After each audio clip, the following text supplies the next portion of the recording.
بجزا قلتم إيه زوجي دفين زركت زلو እግዚአብሔር ባለ ሁሉ ይሞ ለዛዘው ዲዚአ ዝንቲያ ወይዶ ሰላም ተከታተልቲ ሶል ሚዲያ ብዘዘለኹም ሰላምኩም ይብዛሕ ክንድቅስ እንትሰብ ኤርትራውነት ጎርመነት አይድረስ እቶም ሓደስትን ሶል ሚዲያ ዝኾንኩም ሳብስክራይብ ኮም ካናኩን ንግባጻ ሼር ላይክ አይትመቁ እንዳወልኩ ሎሚ ብጣዕሚ ኣዝዩ ኣገዳሲ እዋናዊ ዛዕባ ከምኡ ከዓ ኤርትራ ኣብ ዲፕሎማሲ ፀብለል እንዳበለት ትኸይድ ኣላ እቶም ፀላእትና ከዓ ፀሓዮም እንዳዓረበት ንሕና ከዓ እንዳደመቕና ንኸይድ ኣለና ክብርን ሞገስን ነቶም ዘይትድገም ሂወቶም ከፊሎም ኣብ ምምፃእ ናፅነት ኣብ ምውሓስ ልዕላውነት በጃ ዝሓለፉ ሰማዕታት ኤርትራ እንዝክረሉ ዕለት እሞ ብጣዕሚ ፍልይ ዘብሎ ካብ ናይ ቅድሚ ሕጂ ፍረናቶም ማለት ፍረናቶም እኩብ ድምር ሎሚ ኤርትራ ደሚጣ ኣብቲ ዝለዓለ ደረጃ በፂሓላ ኩሉ ህዝቢ ኤርትራ ከዓ በዚ ኣጋጣሚ ክብሪ ይግባኣካ هو إناكو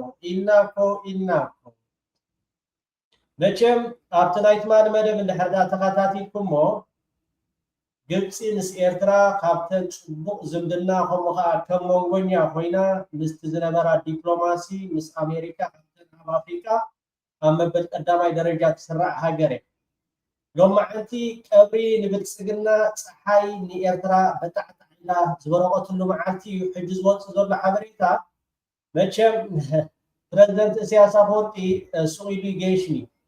ሱዒዲ ጌሽኒ ከምቲ ፕሮፌሰር ሓሰን ከምኡ ከዓ ሓደ ካብቶም ፖለቲካ ተንታኒ ናይ ኣዕራብ ንግብፂ ድሕሪ ምምካሩ እዚ ናይ ሱዳን ፅቡቅ ከይዳ ኣሎ ድሕሪ ናብ ስዑድ ምኻዱ ከዓ እዚ ናይ የመን ምልውዋጥ ኣርእዩ ኣብ ሱዳን ከዓ ዓብ ዓወታት ሎማዓንቲ ሰራዊት ሱዳን ተጓናፂፉ ኣሎ ሕጂ ከዓ ከምዛ ትሪእዋ ዘለኹም ድሕሪ ክቡር ፕሬዝደንት ኢሳያስ አፈወርቂ ናብ ካይሮ ድሕሪ ምኻዱ እታ ቁፃር ሎማዓንቲ ኣብ ኢድ ኣሜሪካ በፂሓላ ማለት እዩ እታ ፅሕፍቲ ኣብ ኢድ ኣሜሪካ በፂሓላ ወገለ ክንሰሚዕ ኢና እኮ ፅቡቅ ነገራት እዩ ዝኸይ ዘሎ በዚ ኣጋጣሚ ግብፃውያን ብጣዕሚ ብልቢ ከነመስግነኩም ንደሊ ከይደቀሱ ሓድሪ እዮም ምዃንኩ ሕጂ ኣብ ኢትዮጵያ ደቂሶም እዮም ዘለዉ ድሓን መዓልቶም ተደፊኣ ክትውዕልያ ብልፅግና መዓልቶም ተደፊኣ ክትውዕልያ ሻርዋር ወሎ ወዲ የረይ ናብ ኩሉ ንክባፅሕ እንተ ብዲኤችኤል እንተ ብኤክስፕረስ ድዩ ብዝጣዕመካ ሻርዋር ወይ ብዛዕባ ቀይሕ ባሕሪ ሰፊሕ ዘተካይዶም ቀይሕ ባሕሪ ከዓ ኣካል ሓንቲ ካብኣተን ንቀይሕ ባሕሪ ኣውሒሳ ትኸይድ ዘላ ብዘ ኤርትራ ኣብ ቀይሕ ባሕሪ ወላ ሓደ ክትገብር ከምዘይትኽእል ፕሬዝደንት ናይ ግብፂ ንፕሬዝደንት ናይ ኣሜሪካ ከምኡውን ኤርትራ ትገብሮ ዘላ ታራ ኣብ ቀርኒ ኣፍሪካ ኣብ ምርግጋእ ካብተን ኣብ ቀዳምነት ተሰሪዓ ትርከብ ሃገር ከም ምዃና መጠን እቲ ናይ ኢትዮጵያ ዕንደራ ከዓ ኣማሲኡ ከዓ ንኢትዮጵያ ጅው ኣቢልዎም ማለት እዩ ንስርዓት ብልፅግና ጅው ኣቢልዎም እንኳ ሓጎሰና ደቂ የረይ እንኳ ሓጎሰና ብጣዕሚ ደስ ዘብል ዜና እዩ እሞ ሓራይ ኣብዚኣ ከዓ ከሪአኩም እየ መቸም ኣይጠዓመምን I think you were very unfairly treated, if you want to know that, in Ethiopia. But we'll discuss many things, including trade. And we do a lot of business with Egypt, and we'll be discussing that. We'll be discussing the Nile, because the Nile's getting a little emptier than it should be, and that's what we're here to talk about, right? A dam was built in Ethiopia, and it's causing tremendous problems for Egypt, and I'm very aware. I had that deal settled, and then we had a rigged election, and somebody came in and they didn't know too much about that deal. They were not going to settle anything, but we'll get back into it and we'll see if we can settle it up. Okay? Wow. እዚ ከዓ እቲ ከቢድ መጠንቀቕታ ንኢትዮጵያ ብዛዕባ እቲ ኣባይ ግድብ ኣሜሪካ ሰሪሓቶ ቅድሚ ሕጂ በዓሉ ፕሬዝደንት ዶናልድ ትራምፕ ንሕና ኢና እቲ ኣባይ ግድብ ሰሪሕናዮ ክብል ተዛሪቡ ነይሩ ስርዓት ብልፅግና ከዓ ድሕዝቦን ድጭብጦን ጠፊዎም ብሽም ኣባይ ገለ እናተባሃለ ዝእከብ ዝነበረ ገንዘብ ኣብ መሓፉዳታት እቶም ላዕለዎት ሰብ ስልጣናት ናይ ብልፅግና ዝነበሩን ዘለውን ከም ዝኣተወ ኣብቲ ናይ ኣባይ ግድብ ቅድሚ ሕጂ ዝተዛረቦ ዘረባ ሕጂ ከዓ መቐፀልታ ናቱ እቲ ኢትዮጵያ ትገብሮ ዘላ ንሱዳን ኣብ ምትፍርራሕ ከምኡውን ንግብፂ ኣብ ምትፍርራሕ ሓንሳብ ክዓርቴ ሓንሳብ ብጎረሮኩም ክሕዘኩም የገለ ዝበሃል ነገራት ብድሕሪ ሕጂ ኣይትሕሰብዎ መቸም ፕረዚደንት ናይ ግብፂ ከም ዝሰምዕዎ ፀናሕኩም ምስ ፕረዚደንት ናይ ኣሜሪካ ካብቶም ፅቡቅ ዕርክነት ወይ ከዓ ፅቡቅ ምሕዝነት ዘለዎም ብቀረባ ፅቡቅ ነገራት እዩ ዝኸይ ዘሎ እሞ እዚ ተዋዒሉ ሎ መዓንቲ እስከ ይደገም project that I think you were very unfairly treated, if you want to know that, in Ethiopia. But we'll discuss many things, including trade. And we do a lot of business with Egypt, and we'll be discussing that. We'll be discussing the Nile, because the Nile's getting a little emptier than it should be, and that's what we're here to talk about, right? A dam was built in Ethiopia, and it's causing tremendous problems for Egypt, and I'm very aware. I had that deal settled, and then we had a rigged election, and somebody came in and they didn't know too much about that deal. They were not going to settle anything, but we'll get back into it and we'll see if we can settle it up. Okay? ኣራይ ንኢትዮጵያ የጠንቀ ግድብ ኣባይ ንግብፂ ንምፍራሕ ንምዃን ብመሪሕነት ኢትዮጵያ ዘተሓሳስብ ጉጉይ መገዲ እዩ ክብል ሎሚ ፕረዚደንት ናይ ግብፂ ከምኡውን ፕረዚደንት ናይ ኣሜሪካ ሲሲ ፕረዚደንት ትራምፕ ኣብ ዝተረኸቡሉ ነዚ ዓብይ ንስርዓት ብልፅግና ፅፊዒት ከም ምዃኑ መጠን ብጣዕሚ እቲ ዝኸይ ዘሎ ኩነታት ኢትዮጵያ ካብቲ ናይ ፖለቲካ ናይ ዓለም ይኹን ከምኡውን ኣብቲ ክትኮነ ፀንሐት ኣካይዳ ትሕቲ ባይታ ዘቢጣ ከም ዘላ ኣብቲ ናይ ትማሊ ሓቢርና ነርና ኣብ ናይ G7 ኣይተሳተፈትን ኣብ ናይ G7 መንን እንዳየን ተሳቲፈን ኬንያን ግብፅን እየን ተሳቲፈን እዚ ከዓ ዓብ ፅፊዒት እዩ ንኢትዮጵያ ክንብል ትማሊ ተዛሪብና ነርና ገለ ካብ ላዕለዎት ፖለቲካ ተንተንቲ ዶክተር ምልኬሳ ብዛዕባ G7 ኣብቲ ናይ ትማሊ መደብ ገሊፅ ነረ እንታይ ይብሉ ኣለዎ ብዛዕባ ኢትዮጵያ ኣብቲ G7 ዘይምስታፋ ነፍሲሄር መለስ ዜናዊ ኣብ ናይ G7 5 ግዜ ቅድሚ ሕጂ ከም ዝተሳተፈ ሕጂ እንታይ ኮይና ኢትዮጵያ ዘይተሳተፈት እሞ ከዓ ማክሮን ዓርከዩ ማክሮን ፅቡቅ ኢና ንዕልል ፅቡቅ ኢና በቃ ንዛወር ገለ እንዳበለ ለይትን መዓልትን እዩ እቲ ዕሸል በሻሻ ዝዛረቡ ሞ ሚልኬሳ እንታይ ብል እሱ ምንድነው አብይ አህመድ G7 ጉባኤ ላይ ለመሳተፍ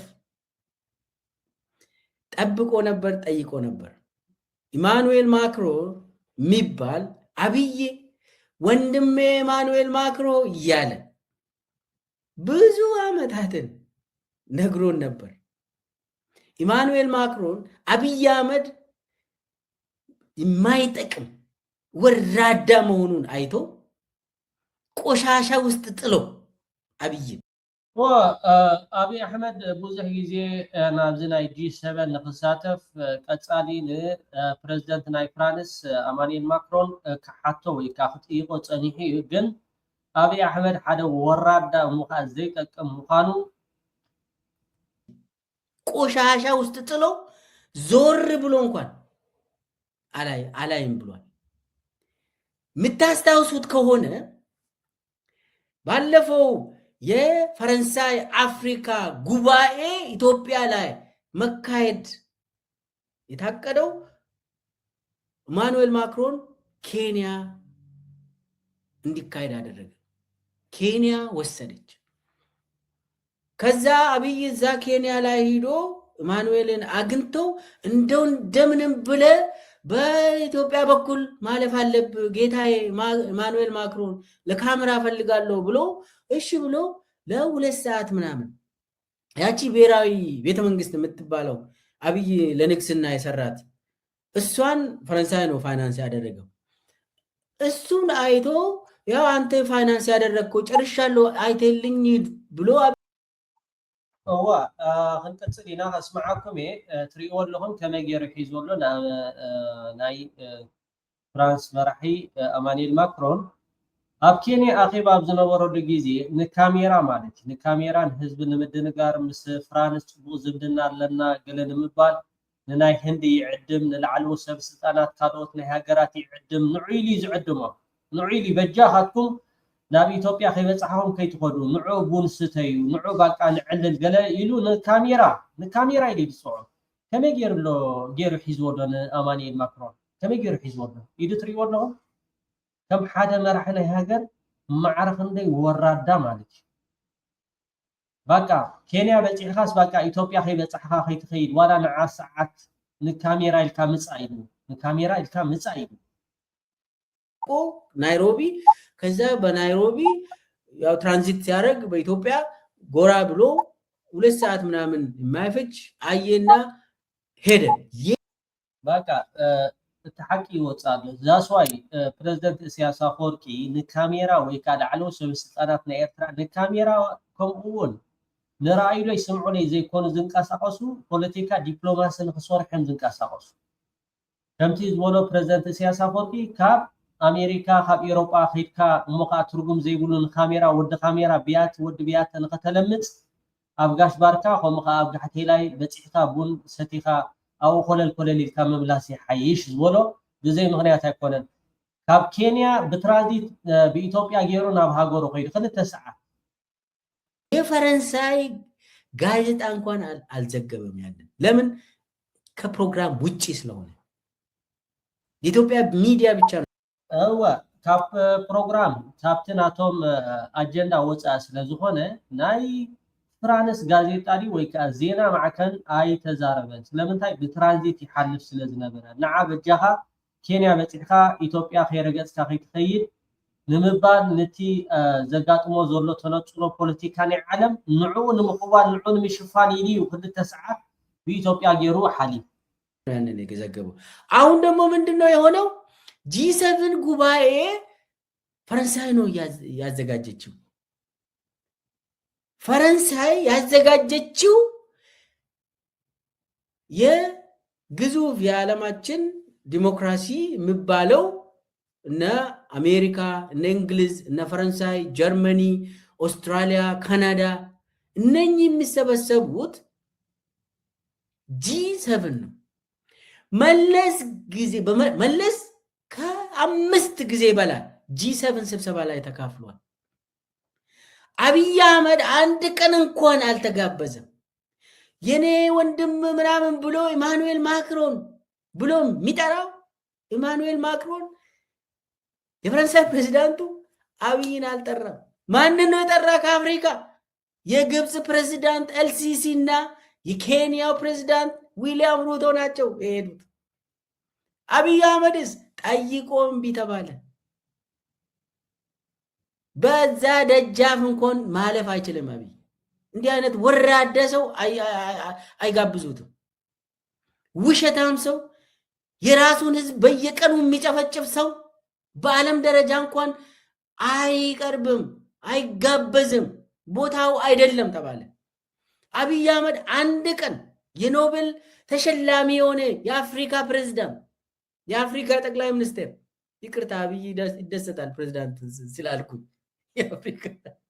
የአፍሪካ ጠቅላይ ሚኒስትር ኖቤል ተሸልመው አንድ ቀን ዩኤን ጀነራል አሰምብሊ ላይ ቀርቦ ንግግር ያላደረገው የአፍሪካ መሪ አብይ አህመድ ብቻ ነው 8 ዓመት ገሎናል ኢትዮጵያውያንን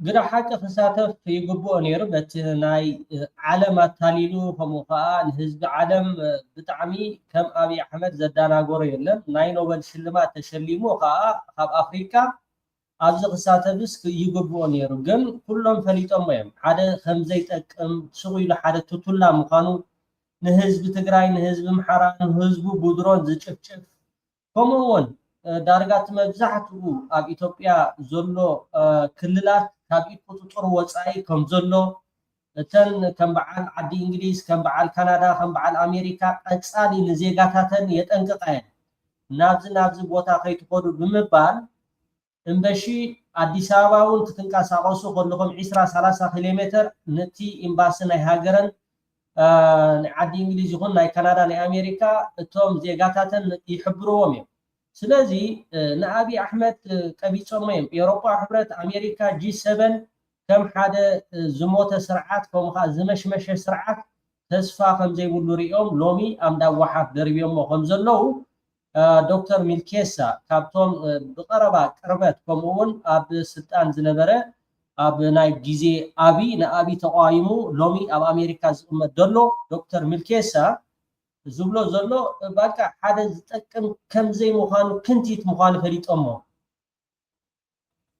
ሰጣል ፕሬዝዳንት ስላልኩኝ የአፍሪካ ጠቅላይ ሚኒስትር ኖቤል ተሸልመው አንድ ቀን ዩኤን ጀነራል አሰምብሊ ላይ ቀርቦ ንግግር ያላደረገው የአፍሪካ መሪ አብይ አህመድ ብቻ ነው። 8 ዓመት ገሎናል ኢትዮጵያውያንን።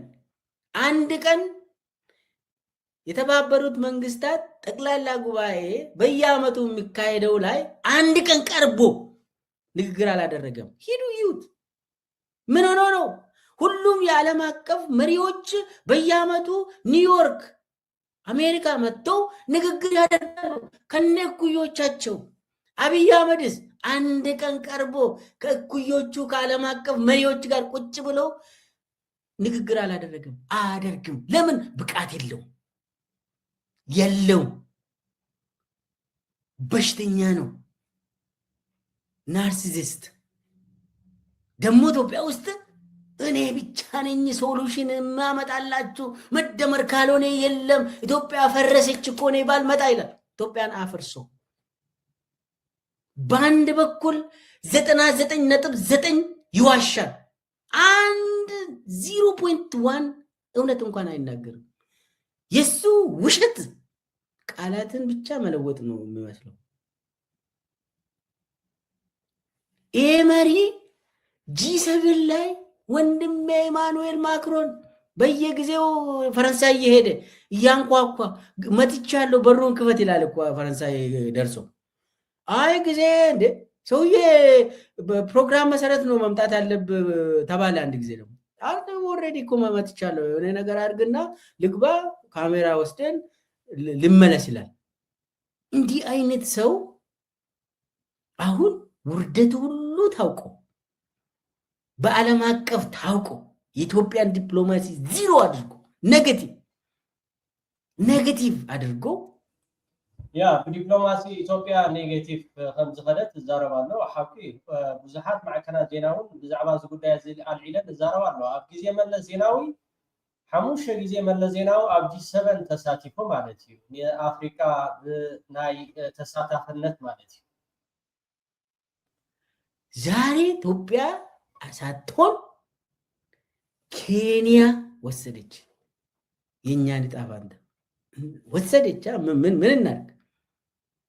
በመለስ ጊዜ መለስ ጨቋኝ ነበር፣ አምባገነን ነበር፣ እናቃለን። ታስሬ ያለው ነው በሱ ጊዜ፣ ተገርፌ ያለው ነው በሱ ጊዜ። የሱ አድናቂ አይደለሁም አልነበርኩም። ነገር ግን መለስ ዜናዊ ቢያንስ 5 ጊዜ G7 ላይ ተጋብዞ በኩራት አፍሪካን ወክሎ በኩራት ነው የሚቀርበው። ዛሬ የኖቤል ተሸላሚ ተብዬው ጦረኛ በሚሊዮን ገዳይነት የሚከሰሰው ፍርድ ቤት የሚቀርበው ሰውዬ አይቀርብም፣ አይጋበዝም። የለም ውርደት። ያ ከምዚ ሰምዑ ፀናሕኩም ካብቶም ብዙሓት ኣብዚ ማሕበራዊ ሚድያ ዝዝረበሉ ዘሎ ኣዝዩ ዘተሓሳስቢ ንኢትዮጵያውያን ናይ ውድቀት ትሕቲ ዜሮ ወዲቕና ኣለና። ኣብ ግዜ መለስ ብጣዕሚ ዲፕሎማሲ መለስ ዋላ 10 ግዜ ምስ ኤርትራ ምስ አብይ አሕመድ ከተወዳድሮ ይትቀኒኻ መንግስቱ ብዓሰርተ ኢድ ንኢትዮጵያ ይሓይሽ ነይሩ ክኸውን ይኽእል መንግስቱ ንኢትዮጵያ ይድብድቦም ነይሩ ከምኡውን እዚ እኮ በቃ ሰብ ትብሎም ነጠራጥረካ ሪኦ ኣለኹም። ግን ሕጂ ኬንያ ኸይዳላ ድሕሪ 2 ዓመት ድሕሪ ዓመት ግን ኤርትራ ኣብ ክትሳተፍ ድሕሪ 2 ዓመት ኤርትራ ኣብ ክትሳተፍ እያ። ድሮ ከም ትሪእዎ ዘለኹም ግብፂ ማለት ኤርትራ ማለት እዩ፣ ግብፂ ማለት ኤርትራ ማለት እዩ። ድሮ እውን እቲ ኣብ ዝሓለፈ እዋን ፕሬዝደንት ኢሳያስ ኣፈወርቂ ናብ ግብፂ ዑደት ካብ ዘካየደሉ ተዘራሪቦም ከም ትሪእዎ ዘለኹም ከዓ رمعتي نيتوبيا دارجع حر جيرهم بزعبا أباي جدد بزعبا أي بحر بزعبا إيرترا العلومون سفير زغنا ميت أكايدهم العالم سبسطنا ناي أمريكا قالهم سمعنا بس ناي منقسي إيرترا عبز أربا وان ما لنتايلكم يرن تايلكم يرن أجي متي زارب الله دكتور ملكيسة مالتي ايوه هبتام غنو مع انت تاكلكم عينو لعلو سلطانات ناي امريكا امباسادر نام مقلق موصيوم يلكم تماري على حرف انت سبات كومنت تصحون يركم دحاني لخاي ابرسهم ماي زحول ابورهم غيرو ترداكم نحنا خم يرتراوي كي نحسو الى نفرح كي نقاقي فرحنينا هبتام لو مع انت تزاريم له ايوه زغله بቋንቋ ናየብኹም ማለት እዩ እንተናየብኹም በምሓርኛ ለዓለው ሰብስጣናት ኣምባሳደራት ናብ መቐለ ክመፁ ምዃኖም ሃብታሙ ኣያሎ ሎማዓንቲ ስምዑ ወብትናቱ መደብ ከይድኩም ክብለኩም ይደሊ ካልእ ዓብ ዜና ንዓርቢ ኣብ መንጎ ኣሜሪካን ኢራን ኣብ ስዊዘርላንድ ምፍርራም ትግበር تسبيت أبز جبران زلوا أول لما عنتي بريزيدنت أمريكا أبزناي G7 فريم الله يوهانا نقع حقوسكم إيراناويان نقع حقوسكم بريزيدنت أمريكا ها بتعمل صبو كابتون بدحريت كوينهم ناب حوز تأبسو خاز نبرو كم بعد إسرائيل مالتي عندهم دتهم دقلت إسرائيل تيلا تفيقهم لمخا تفيقهم كتيم مصراف أجازيان مالتكم أجازيان فريات أجازيان مالتكم عندهم بتتعرف لهم إسرائيل كم ديا لا بزي أمريكا موتر زي بالله مكينة إسرائيل بزي أمريكا موتر زي بالله مكينة ويكا ستيرسو زي بالله مكينة حجي بينا مسكيران قتي ما هتوصل تخلو أي تخلينيا بريزيدنت أمريكا ها هو أقدمنا خنردعكم مالتيو حجي فري منه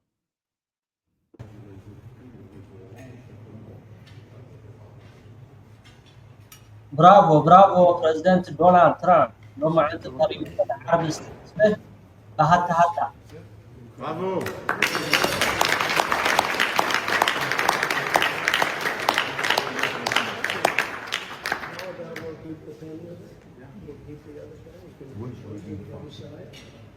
Good job. Great job. Bravo.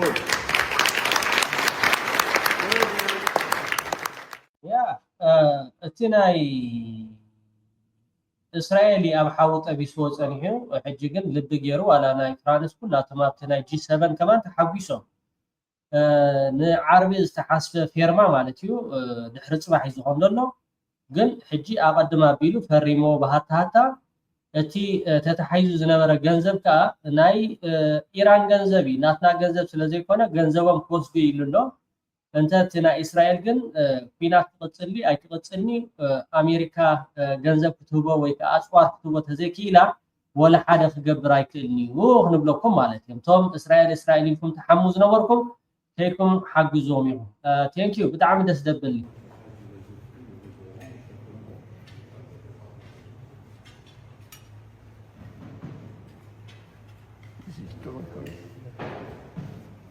Yes.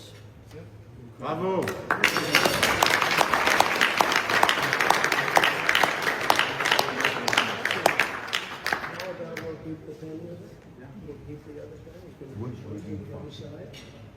Good job. Great job. Bravo. نترامب خطابسون كغاغيون هرتق زبلو صلوتين ازبلو خمزلوون كرسا يغبان Israel's fighting Hezbollah too long and too many people are being killed. And you don't have to knock down an apartment house every time you're looking for somebody. Because there are a lot of people in those apartment houses. And they're not all Hezbollah, that I can tell you. And I suggested to Israel to let Syria take care of Hezbollah. Because to be honest with you, I think they do a better job of doing it. Without us, without the United States, there would be no Israel. Without me, there would be no Israel, because no other president was willing to do what I did. I've had a great relationship with Bibi, but now Bibi has to be more responsible with respect to Lebanon. Lebanon used to be a great country. It was a country where you had professors, doctors, lawyers. The great intellect was in Lebanon. Now it's terrible. I would say of all countries, they've been treated the worst. And they can't defend themselves. And they have Hezbollah, which is a problem for them. So, no, I'm not happy with the way Israel has handled themselves with Lebanon and with Hezbollah. They should have been able to do the job faster. It just goes on forever. And when that happens, it throws a negative light on the big deal, and that's the deal with Iran. ከይተጠቕሰ ክሓልፍ ዘይብሉ ትራምፕ ምንቃፍ ንበይኑ ኣኻሊ ይኮነን እቶም ኣበራት እናረኣዩ ዘሳስዩ ዘለዉ ኸይልካ ምሕታት እውን ኣለዎ ካልእ ክጉሰ ዘይብሉ እውን ንትራምፕ ክጠብሱን ከጋግዩን ህርትግ ዝብሉ ጸለውቲ ኢና ዝብሉ ከም ዘለዉ እውን ክርስራሕ ይግባአን ካልእ ክጉሰ ዘይብሉ እውን ንትራምፕ ክጠብሱን ከጋግዩን ህርትግ ዝብሉ ጸለውቲ ኢና ዝብሉ ከም ዘለዉ እውን ክርስራሕ ይግባአን ብዓቢኡ ሓያላንን ዘይሓያላንን ዘንቅልዎ ኣጀንዳታት ብኸመይ ጸልወና ዝብል መልሰ ግብራዊ ትሕጃታት ዘይኮነ ብንጡፍ ተበግሶ ኣብ መሰረታውያን ክብርታት ተነጥቀ ሓሳብን ስትራቴጂን ቀይስካ ምግስጋስ መተካት Thank you, ክቡር ፕሬዝዳንት ሃገር ኤርትራ አቶ ኢሳያስ አፈወርቂ ቃል በተግባር መቼም ትስኻት ብሎ ኩሉ ግዜ ሓሊፊ ዝጸንዕ ንገሊኦም ድሕሪ ወርሒ ይርድኦም ድሕሪ ንገሊኦም ካ ድሕሪ ዓመት ድሕሪ 10 ዓመት ድሕሪ 20 ዓመት እዛ ናይ ፕሬዝዳንት ዶናልድ ትራምፕ ግን ኣዝያ ቀልጢፋ ፍላጎቱ ነርኩም ኣይተረዳእናን ብዛዕባ ቬንዙዌላ ዛረባሎ ብዛዕባ አሜሪካ ዛረባሎ ገለ እንዳበልኩም ለይትን መዓልትን ክትልፍልፉ ትውዕሉ ነርኩም ሕጂ ዳ እንታይ ትብሉ ኣለኹም ልክ ከምዛ ዝተማኸሩ ምስ ፕሬዝዳንት ናይ አሜሪካ እታ ፊርማ ፈሪሙ ኣሎ እስራኤል ከበይና ክትወፃ ዲያ ተዓቀብ ኣይክትወፃንያ ጊዜ ዝምልሱ ሕተዩ ዘለዓለማዊ ዝኽሪ ንስዋኣትና ከም ዝትሪእዎ ዘለኹም ክቡር ፕሬዝዳንት ኢሳያስ አፈወርቂ ሎም መዓልቲ ኣብ ከተማ አስመራ ብጣዕሚ ኣብ ቤተ መዘከሪ እዚ ትሪእዎ ዘለኹም ናይ ስዋኣት ስእሊ ዘለዎ ኣብኡ ብምኻድ ብጣዕሚ ኣብ ዓሚቕ ትዝታ እዩ ዘሎ ኩሉ ህዝቢ ኤርትራ ማለት እዩ ነብፃዕና ንሕድሰሉ ሃገርና ንሃንፀሉ ግዜ ስለ ዝኾነ ሎሚ እቶም ንኤርትራ ከምዝን እንዳበልኩም ተብሉ ዝነበርኩም ሓይና እንዳበረቐት ከምዚ ክሰምዖ ፀንሓኹም እዩ እኩብ ድምር ሎም መዓልቲ ፕሬዝዳንት ናይ ግብፂ ብጣዕሚ ጉድ ጆብ ግብፃውያን ከዓ በዚ ኣጋጣሚ ብጣዕሚ ነመስግነኩም በቲ ዝገበርኩሞ እንተታ ኢትዮጵያ ንዓና ኣብ ምጥፋእ ለይትን መዓልትን ትሰርሕ ነይራ ካብኡ ናብኡ ከዓ ከም በዓል ግብፂ ከም በዓል ሱዳን ዝኣመሰላ ከዓ መቸም ብጣዕሚ ፅቡቅ ዝምድና ምዚኣቶም ጥራሕ ክቅፅል ዘለዎ ድሕሪ ደጊም 4 ኪሎ ዝበሃል ናብኡ ዘቃውምት ሰብ ክህሉ የብሉን ባህላ እሞ لما عنتي ناي بينا حاولها قدامي كوينة تعاويت الله بس قاطامي بيني بتعمي دس بالعوتي بسلام جميل كاب سلام مداخل علي زغانا ناقر كبرنا أملاخ I hope قريبي خاطو تور دي فرانس أبطبوك كونديشن ويكا أبطبوك نتات كمزون نزاري مو بينا حاولها وكا حقو سكا وكا حقو سنو Girmay qui va être emmené également avec le petit coup de pour Emilien Janière pour la Total Energy. C'est ouvert pour Unibet avec Lucas Koubis. Il va être avalé là, René Ergots dans les derniers mètres. Tenissen qui est là avec Max Canter peut-être pour l'équipe XDS Astana sur la gauche de la route avec Tim Merlier. Peut-être fort, ça va se jouer avec Tim Merlier, avec Miniam Girmay. Girmay plein axe, Girmay peut-être. Girmay Merlier. Ah, Girmay. Je saute sur la ligne, je me demande. La photo finish. À voir. Merlier, Girmay. Oh, quel sprint. ብጣዕሚ ንፉዓት ጋንታ ኣለዉ ክሳብታ ቦላታ ፅቡ ገይሩ ኣብ ቅድሚት ኣውፅዎ ብድሕሪኻ ቢንያም ከዓ ዘለዎ ሓይል ተጠቂሙ ቀዳማይ ተዓዊት ኣሎ ክቡራት ተኸታተልቲ እስከ ሓደ ክልተ ሶል ሚድያ ተኣቱለካ ዲኻ ገለ ዝብል መልእኽቲ መፃን ኣሎ ኣነ ኣለኹ እንድሕር ዳኺልኩም ኣብቲ ናይ ሳብስክራይብ ቸክ ግበሩ ኩላትኩም ተኸታተልቲ ቸክ ግበሩ ላይክ ኣይተውሕዱ عشان بأقطع برلين تايم أبلاي في الرحمة سسناي زلالة ما وزخرن سواتنا عوضنا حفاش سسناي